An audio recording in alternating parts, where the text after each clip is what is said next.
the truth awaits in the dark. True story. Highway. What crawls beneath the Nullarbor? Australia. The continent where everything tries to kill you.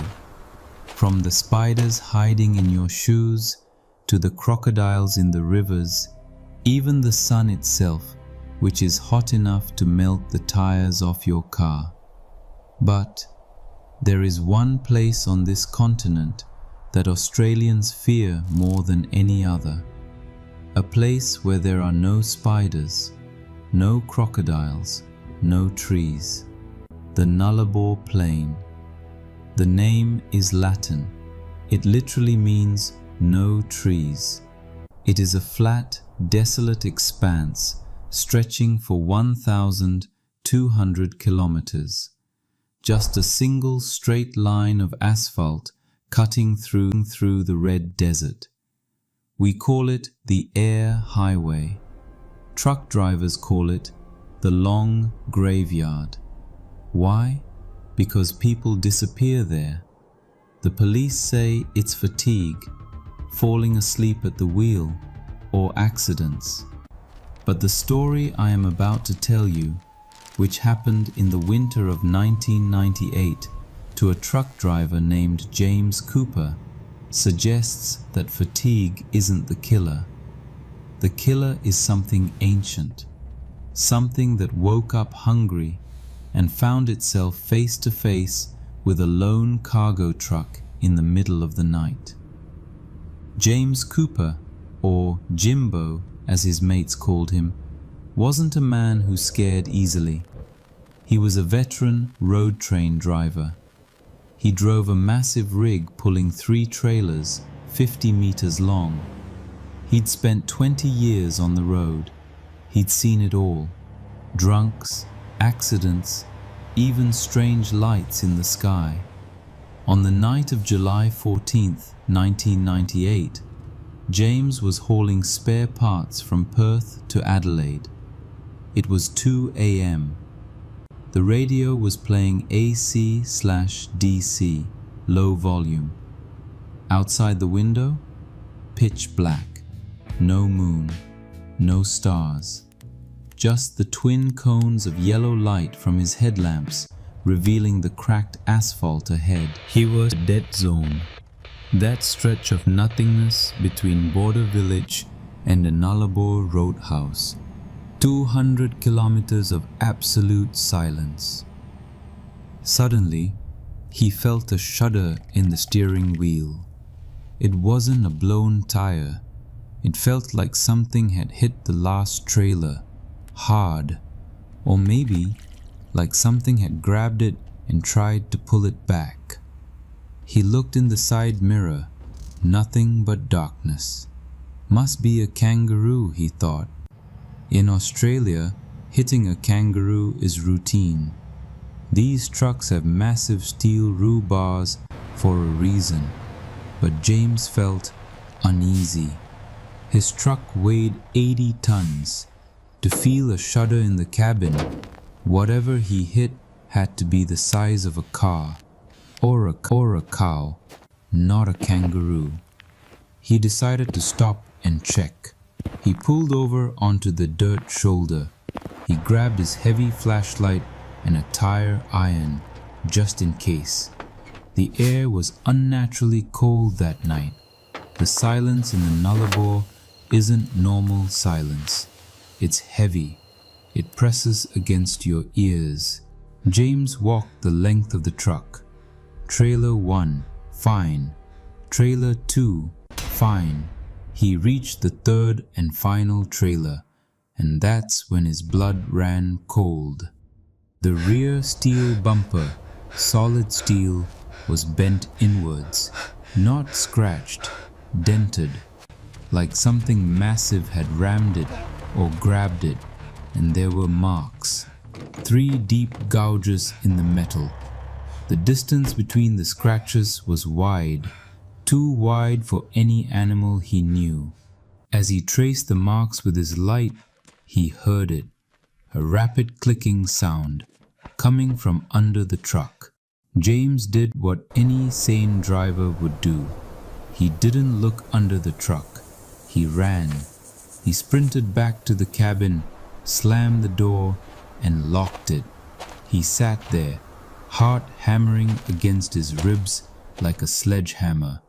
He checked the mirrors. Nothing. He turned the key. The diesel engine roared to life, filling the silence. He started moving, slowly at first, then faster, 20, 40, 60 kilometers an hour. "Just your imagination, Jimbo," he muttered. "Just a wild camel." But 10 kilometers later, he saw the lights. On the side of the road, a beat-up Ford Falcon station wagon was parked, doors wide open, headlights beaming into the desert. Now, there is a code out here. You never leave someone stranded on the Nullarbor. Stopping is a matter of life and death. James, the air brakes. The truck groaned to a halt about 10 meters behind the car. He flooded the scene with his high beams. The car was empty. Luggage was scattered on the dirt. A suitcase popped open. A child's teddy bear lying on the asphalt. It looked like they had left in a hurry. James stepped out again, but this time he left the truck engine running. He walked toward the car. "Hello, anyone here?" he shouted. The only answer was the wind. He got closer. The windshield was shattered, but not from the outside in. It was shattered from the inside out. And there, lying on the hood of the car, was an old Sony camcorder. It looked like it had been dropped. The little red recording light was still blinking. The battery was dying, but it was still on. James picked it up. Driven by a mix of curiosity and dread, he pressed rewind and then play. He squinted at the tiny black and white viewfinder. What he saw on that tiny screen made him wish he was blind. It was shaky footage of a family, a husband, a wife, and a little boy. They were changing a flat tire. The husband was filming his wife, laughing. Suddenly, the wife stops laughing. She looks into the darkness behind the car. The husband asks, "What's wrong?" She says, "I heard something whistling at me." In the video, the husband pans the camera to the dark. Nothing but dry grass. Then they hear it. A sound. A whistle, but wrong. Choppy, like a broken flute, followed by the sound of popping bones. The husband yells, "Who's out there?" Suddenly, the camera shakes violently. The husband drops it. The lens is now filming the asphalt and the tire. But the microphone is still recording. You hear the wife screaming, pure terror. Then a dragging sound, something heavy being pulled over the gravel, and the little boy crying, "Daddy, Daddy." Then the crying stops with a wet, crunching sound. The video ends with the sound of breathing right against the microphone. Slow, sticky breathing. Then the camera shuts off. James looked up from the camera, staring into the darkness surrounding him. He realized the terrifying truth. This accident didn't happen hours ago. The camera was still on. This happened minutes ago, and they were still here. James turned to run back to the truck, but he stopped halfway. Between his truck and the empty car, something was standing in the middle of the road. It wasn't human. Beneath the truck's headlights, James saw it clearly. It was crouching on all fours, but its limbs were impossibly long, spider-like, with too many joints. Its skin was pale, pinkish gray, hairless, like raw meat. Its head, it didn't really have a face, just a lump of flesh with a perfectly round mouth filled with needle teeth, and tiny eyes that reflected the light in bright green. It stood as tall as a man's chest, even while crouching. The creature didn't move. It just stared at James. Then it opened its mouth. "Daddy, Daddy!"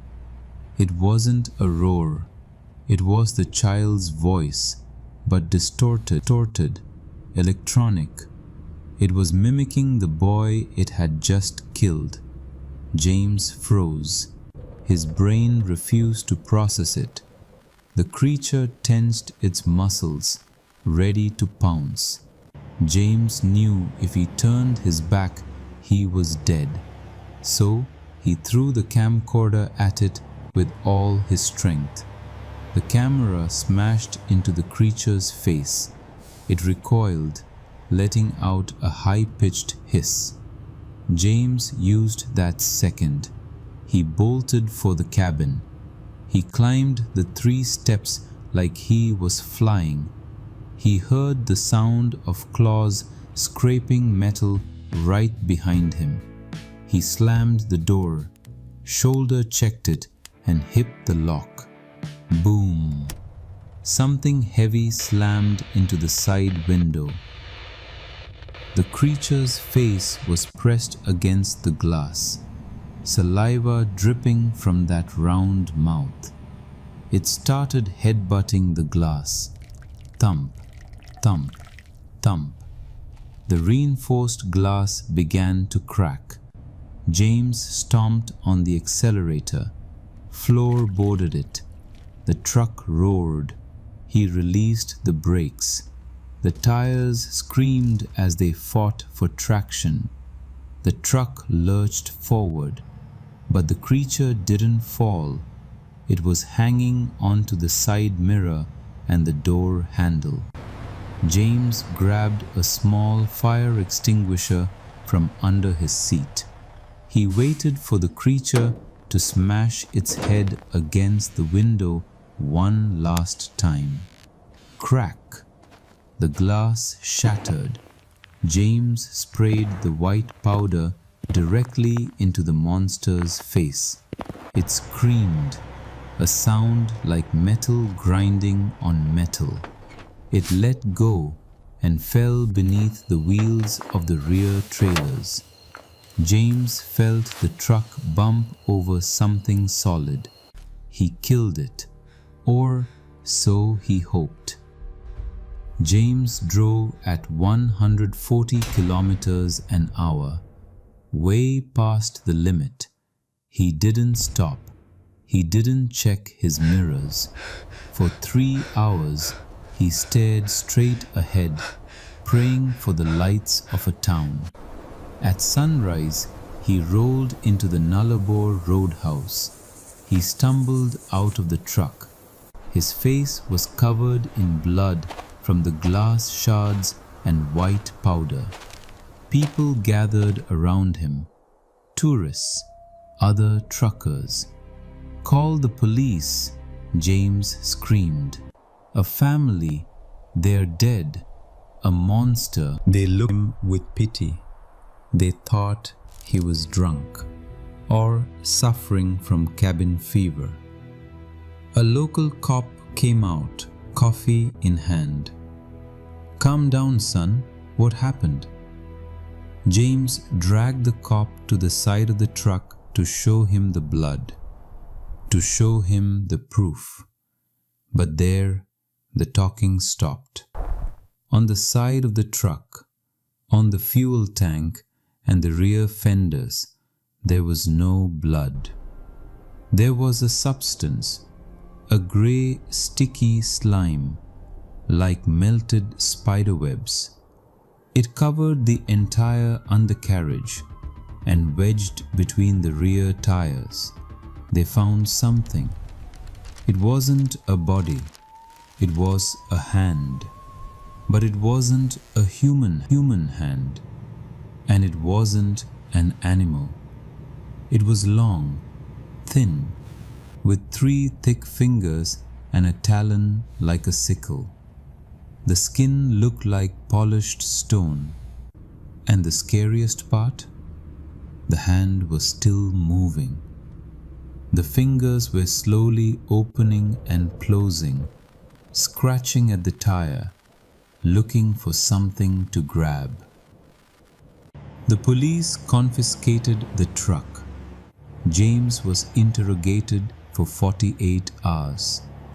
The official report? James Cooper hit a tourist family changing a tire. The trauma caused a psychotic break. They claim the hand was just a twisted tree root stuck in the wheel. The slime? Fuel mixed with dirt. James lost his license. He was put in a mental institution for 6 months. But there is a detail the report left out. The Nullarbor isn't just a desert. It is the roof of one of the largest limestone cave systems in the world. Thousands of kilometers of pitch-black tunnels underneath us that no human has ever fully explored. The Aboriginal people have legends about the Mamu, the man-eaters, creatures that live deep underground and only come up on moonless nights to hunt. They don't hunt animals, they hunt travelers who stop. Today, James Cooper lives in a nursing home in Perth. He doesn't talk much, but he never sleeps in the dark. And if you ask him about that night, he will tell you just one thing. The road doesn't belong to us. We are just guests driving over the roof of their house. And sometimes when they get hungry, they open the door to take one of us down. The truth awaits in the dark.